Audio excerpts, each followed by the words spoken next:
오늘 우리가 함께 볼 말씀은 에스겔 17장 11절부터 24절까지입니다. 에스겔 17장 11절부터 24절까지 말씀 우리가 함께 교독하겠습니다. 여호와의 말씀이 또 내게 임하여 이르시되 너는 반역하는 족속에게 묻기를 너희가 이 비유를 깨닫지 못하겠느냐 하고 그들에게 말하기를 바벨론 왕이 예루살렘에 이르러 왕과 고관을 사로잡아 바벨론 자기에게로 끌어가고 그 왕족 중에서 하나를 택하여 언약을 세우고 그에게 맹세하게 하고 또 그 땅에 능한 자들을 옮겨갔나니 이는 나라를 낮추어 스스로 서지 못하고 그 언약을 지켜야 능히 서게 하려 하였음이거늘 그가 사절을 애굽에 보내 말과 군대를 구함으로 바벨론 왕을 배반하였으니 형통하겠느냐 이런 일을 행한 자가 피하겠느냐 언약을 배반하고야 피하겠느냐 주 여호와의 말씀이니라 내가 나의 삶을 두고 맹세하노니 바벨론 왕이 그를 왕으로 세웠거늘 그가 맹세를 저버리고 언약을 배반하였은즉 그 왕이 거주하는 곳 바벨론에서 왕과 함께 있다가 죽을 것이라 대적이 토성을 쌓고 사다리를 세우고 많은 사람을 멸절하려 할 때에 바로가 그 큰 군대와 많은 무리로도 그 전쟁에 그를 도와주지 못하리라 그가 이미 손을 내밀어 언약하였거늘 맹세를 업신여겨 언약을 배반하고 이 모든 일을 행하였으니 피하지 못하리라 그러므로 주 여호와의 말씀이니라 내가 나의 삶을 두고 맹세하노니 그가 내 맹세를 업신여기고 내 언약을 배반하였은즉 내가 그 죄를 그 머리에 돌리되 그 위에 내 그물을 치며 내 올무에 걸리게 하여 끌고 바벨론으로 가서 나를 반역한 그 반역을 거기에서 심판할지며 그 모든 군대에서 도망한 자들은 다 칼에 엎드러질 것이요 그 남은 자는 사방으로 흩어지리니 나 여호와가 이것을 말한 줄을 너희가 알리라 주 여호와께서 이같이 말씀하시되 내가 백향목 꼭대기에서 높은 가지를 꺾어다가 심으리라 내가 그 높은 새 가지 끝에서 연한 가지를 꺾어 높고 우뚝 솟은 산에 심되 이스라엘 높은 산에 심으리니 그 가지가 무성하고 열매를 맺어서 아름다운 백향목이 될 것이요 각종 새가 그 아래에 깃들이며 그 가지 그늘에 살리라 들의 모든 나무가 나 여호와는 높은 나무를 낮추고 낮은 나무를 높이며 푸른 나무를 말리고 마른 나무를 무성하게 하는 줄 알리라 나 여호와는 말하고 이루느니라 아멘. 자, 어제 본문이었던 17장 1절부터 10절까지에서 하나님은 수수께끼와 같은 비유로 말씀을 하십니다. 그리고 오늘 본문은 하나님께서 어제 주셨던 그 수수께끼 같은 비유에 대한 해석의 말씀입니다. 그리고 이 예언에 대한 해석이 그리고 역사 가운데에 그대로 이루어졌다라는 사실을 우리가 이스라엘의 역사를 통해 확인할 수가 있는데요. 12절 말씀을 보면은 바벨론 왕이 예루살렘에 이르러 왕과 고관을 사로잡아 바벨론 자기에게로 끌어간다라고 말씀을 합니다.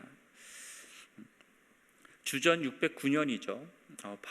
여호야김이 애굽의 바로였던 느고에 의해서 왕이 되거든요. 그때부터 유다는 애굽의 속국이 되었습니다.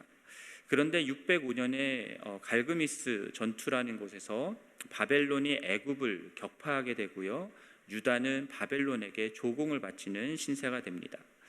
그렇게 3년을 바벨론을 섬기다가 여호야김 왕이 애굽의 재기 가능성을 보고 바벨론을 반역하게 됩니다. 그로 인하여서 바벨론의 공격을 받게 되죠. 그리고 598년에 여호야김이 죽게 되고요. 그의 아들이었던 여호야긴 왕이 세워집니다. 그러나 3개월밖에 다스리지 못했고요. 바벨론의 포위 공격을 받았고 주전 597년에 예루살렘은 함락당하게 됩니다. 그때 느부갓네살 왕이 여호야긴과 왕족, 군사들, 장인들 이러한 사람들 1만 명을 애굽이 아니라 바벨론으로 끌고 가게 되죠. 이때 에스겔도 바벨론으로 끌려가게 됐던 것이었습니다. 그리고 오늘 본문에 말했던 그 12절에 나왔던 왕과 고관을 사로잡아 바벨론으로 끌고 간다 하는 내용이 바로 그 사건을 얘기를 하는 겁니다. 13절에서 그 왕족 중에 하늘을 택하여서 언약을 세우고 그에게 맹세하게 하고 또 그 땅에 능한 자들을 옮겨갔다 말씀을 하시죠. 여기서 말씀하는 그 왕족 중 하나가 누구냐면 시드기야 왕을 얘기하는 겁니다. 시드기야는 여호야긴 왕의 삼촌이었고요. 원래 이름은 mat단이야라는 이름이었습니다. 느부갓네살 왕이 이 mat단이야를 왕으로 세우면서 이름을 시드기야로 바꾼 겁니다. 그리고 역대하 36장 13절 말씀을 보면은 바벨론에게 충성할 것을 하나님을 가리켜 맹세하게 만들었습니다. 왜냐하면 14절에서 말씀하는 것처럼 그렇게 함으로써 유다는 바벨론과의 속국이 되고요. 그래서 바벨론과 맺은 이 언약을 충실히 지켜야만 존속할 수 있게 하나님께서 만드셨다라는 거예요. 자, 이런 상황에서 시드기야가 택하려 했던 나라를 구하는 방법, 그것이 무엇이었냐면 애굽의 바로에게 군사적 지원을 요청하는 것이었습니다. 시드기야가 그렇게 한 것은 어제 본문이었던 8절 말씀에서 말하는 것처럼 아름다운 포도나무 유다를 지키고자 했던 것이기 때문이었습니다. 당시 선지자들도 거짓 선지자들이긴 했지만 당시의 선지자들도 바벨론 왕을 섬기지 않게 될 것이다라고 시드기야에게 조언을 했고요. 그래서 시드기야는 애굽의 도움을 청했던 겁니다. 그런데 실제로 하나님은 참 선지자들을 보내서 다른 말씀을 전하게 하시죠. 예레미야 선지자, 에스겔 선지자 같은 사람들을 통해서 바벨론 왕의 멍에를 메고 그와 그의 백성을 섬기라 말씀하셨습니다. 에스겔을 통해서도 오늘 본문 15절 말씀을 보면은 사절을 애굽에 보내 말과 군대를 구함으로 바벨론 왕을 배반하였으니 시드기야와 유다가 형통할 수 있겠느냐, 언약을 배반하는 이런 일을 행한 자가 멸망을 피할 수 있겠느냐라고 말씀을 하고 계시죠. 16절에서 하나님은 당신의 삶을 두고 맹세를 하십니다. 바벨론 왕가의 맹세를 저버리고 언약을 배반한 이 시드기야와 유다는 바벨론에서 왕과 함께 있다가 곧 죽게 될 것이다라고, 그리고 망하게 될 것이다라고 말씀을 하세요. 17절에서 바벨론이 유다를 포위하고 공격할 때에 바로가 큰 군대와 많은 무리로 지원을 한다 해도 이 전쟁에 있어서는 아무런 도움을 주지 못할 것이다라고 주님은 말씀을 하십니다. 그리고 21절에서 그 모든 군대에서 도망한 자들은 어떻게 됩니까? 다 칼에 죽임을 당하게 되고요. 그 남은 자는 사방으로 흩어지게 될 것이다라고 말씀을 하십니다. 실제로 주전 588년에 바벨론은 시드기야 왕의 이 반역에 대해 대응해서 예루살렘을 공격하게 되고요. 포위하게 됩니다. 그리고 2년 후 586년 예루살렘은 함락이 되고요. 시드기야는 밤에 도망을 쳤지만 결국은 사로잡히고 그의 아들들은 시드기야 왕이 보는 앞에서 다 죽임을 당합니다. 그리고 시드기야는 두 눈이 뽑히게 되고요. 쇠사슬에 묶여서 바벨론으로 끌려가게 되는데 예레미야서 52장 11절 말씀을 보면은 그 시드기야 왕은 그렇게 끌려가서 감옥에 갇힌 뒤에 죽는 날까지 감옥에 있었다라고 얘기하고 있습니다. 그 이후에 바벨론의 느부사라단이라고 하는 장군이 와서 예루살렘의 성전과 왕궁 집들을 다 불살라버리고요. 성벽을 헐어버리고 사람들을 포로로 잡아갑니다. 성전 기구들도 바벨론으로 다 가져갑니다. 그렇게 유다는 하나님의 심판을 받아 망하게 되었고, 하나님은 이 유다를 그리고 시드기야 왕을 왜 이렇게 심판하시겠다 예언하시는 겁니까? 맹세를 업신여기고 언약을 배반하였기 때문이다라고 오늘 본문에서는 말씀하고 있습니다. 18절에서 말씀하시죠. 시드기야가 유다가 그들이 손을 내밀어 언약한 맹세를 업신여기고 언약을 배반하였다 말씀하시죠. 그리고 19절 말씀에서 그가 하나님의 맹세를 업신여기고 하나님의 언약을 배반하였기 때문에 그 죄를 그 머리에 돌리는 것이다 라고 말씀하십니다. 20절에서도 하나님을 반역한 그 반역을 바벨론에서 심판할 것이다 라고 말씀을 하시죠. 유다 족속이 하나님의 백성으로서 우상을 숭배하고 도덕적인 부패와 사회적 불의함을 행하는 것, 그것으로 인해서 하나님과의 언약을 깨트렸기 때문에, 그리고 회개하지 않고 돌이키지 않았기 때문에 하나님의 심판을 받는다라고 하는 것은 우리가 잘 알고 있는 내용이었습니다. 그런데 오늘 본문에 의하면 하나님께 반역하였던 이 유다 족속들은요, 바벨론 왕 느부갓네살과 맺었던 맹세와 언약도 저버렸다라고 말씀을 합니다. 자신들이 판단하기에 자신들을 바벨론에서부터 구원해 줄 수 있다라고 생각했던 애굽을 의지함으로써 바벨론과 맺은, 바벨론에게 충성하겠다라고 했던 그 언약을 깨트려 버렸다라는 거죠. 그런데 오늘 말씀을 보면요, 이 바벨론 왕과 세운 언약을 배반하고 깨트린 것 때문에 하나님께서 너희를 심판하시겠다라고 말씀하세요. 하나님과의 언약을 깨트렸기 때문에 심판한다라는 건 우리가 이해할 수 있잖아요. 그런데 바벨론 왕과의 언약을 깨트렸기 때문에 내가 너희를 심판하겠다라고 하는 것은 이해하기가 좀 어렵습니다. 왜냐하면 바벨론 왕은 하나님이 아니잖아요. 유다가 굳이 바벨론 왕을 섬길 이유가 없잖아요. 그런데도요, 하나님이 뭐라고 말씀하시냐면 19절 말씀을 다시 보면은 시드기야가 바벨론 왕에게 했던 맹세를 하나님이 내 맹세라고 말씀하세요. 바벨론 왕과 맺었던 그 언약은 내 언약이다라고 말씀을 하십니다.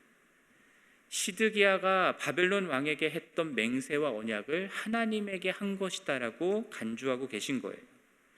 그렇기 때문에 그 맹세와 언약을 저버리고 배반한 것에 대해서 하나님이 당신의 삶을 두고 맹세하면서 그 죄를 유다의 머리에, 시드기야의 머리에 돌리겠다라고 말씀하고 계신 겁니다. 유다를 침략한 바벨론 왕, 이 왕을 배반 좀 하면 어떻다고 그와의 언약을 배반한 곳에 이렇게까지 진노하시고 심판하시겠다 말씀하시는 걸까? 질문이 생기는데, 왜냐하면 바벨론 왕이 유다를 공격하여서 망하게 하는 이것은요, 그냥 바벨론 왕의 뜻이 아닌 거예요. 누구의 뜻이냐면 하나님의 뜻인 겁니다. 하나님과의 언약을 깨트린 하나님의 백성들을 향해서 바벨론이라고 하는 나라를 통해 그들을 심판하시겠다라고 하는 하나님의 뜻, 그 뜻 때문에 바벨론 왕이 유다를 침략하고 그리고 속국으로 삼았을 뿐만 아니라 시드기야 왕을 왕으로 세우고 그에게 하나님을 가리켜 맹세하게 했던 거였습니다.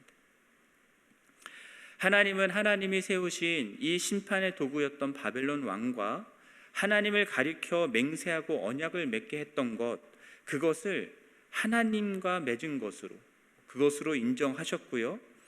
바벨론 왕과의 맹세를 업신여기고 언약을 배반한 것을 하나님과의 맹세, 하나님과의 언약을 저버린 것이다라고 했기 때문에 심판을 하신 겁니다. 에스겔과 예레미야를 통하여서 말씀드렸던 것처럼 하나님이 분명하게 말씀하셨거든요. 바벨론을 섬기라고, 그 왕과 그 백성들을 섬기라고 주님께서 분명하게 당신의 뜻을 나타내 말씀하셨습니다. 그렇다면 유다가 정말로 하나님의 백성이라고 한다면 아무리 심판의 말씀이라 하더라도 하나님의 뜻을 받아들이고 순종했어야 마땅한 것입니다.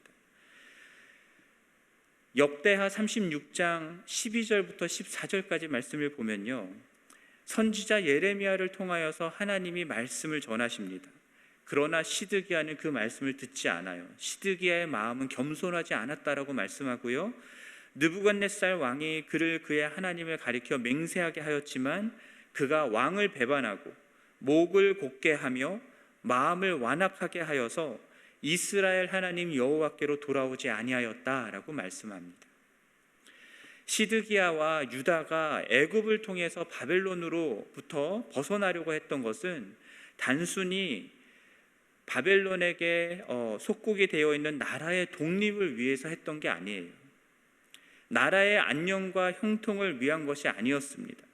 표면적으로는 그렇다라고 할 수 있었겠지만 그것은 자신들을 향해서 하나님께서 심판을 뜻하셨는데 그 하나님의 뜻을 반역하는 것이었습니다. 하나님의 심판을 받아들이지 않고 반역하는 것이었던 거죠.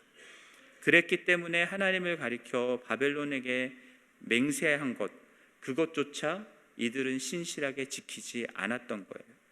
그렇게 목이 곧고 마음이 완악하여서 도대체 하나님의 뜻에 대해서는 순종할 마음이 전혀 없는, 그래서 오늘 본문 12절 말씀 보면은 하나님이 이들을 반역하는 족속이다라고 말씀을 하시죠. 그렇게 이들을 심판하시고 끝내버리면 그냥 끝일 텐데, 그런데 오늘 본문 22절부터 24절까지 말씀을 보면은 또 다른 비유의 말씀을 주십니다. 하나님께서 친히 백향목 꼭대기에서 높은 가지를 꺾어다가 심겠다 말씀하시죠. 여러분들도 알다시피 나무의 높은 가지에 있는 그 가지는 새롭게 자란 가지잖아요. 그래서 굵지 않습니다. 연약하고 약합니다. 그런 가지는 꺾어다가 쓸 데도 없어요. 그런데 하나님은 그 가지를 꺾어서 우뚝 솟은 이스라엘의 높은 산에 심겠다라고 말씀하세요. 그러면서 그 가지가 자라서 무성하게 되고 열매를 맺는 아름다운 백향목이 될 것이다라고 말씀하십니다. 그렇게 무성하게 자란 백향목 아래로 각종 새들이 깃들이게 되고 그 가지 그늘에 살게 될 것이다라고 말씀하십니다. 여기서 말하는 이 새 가지, 약한 그 높은 곳에서 꺾은 가지는 누구를 얘기하는 거냐면 새로운 이스라엘의 다윗 왕조의 왕을 얘기하는 겁니다. 이스라엘의 높은 산은 이스라엘을 영광의 자리로 옮기겠다라고 하는 뜻이고요. 그렇게 새롭게 하나님께서 세우시는 왕의 통치 아래 이스라엘은 더욱 번성하게 될 것이고 회복될 것이다라고 말씀하시는 거예요.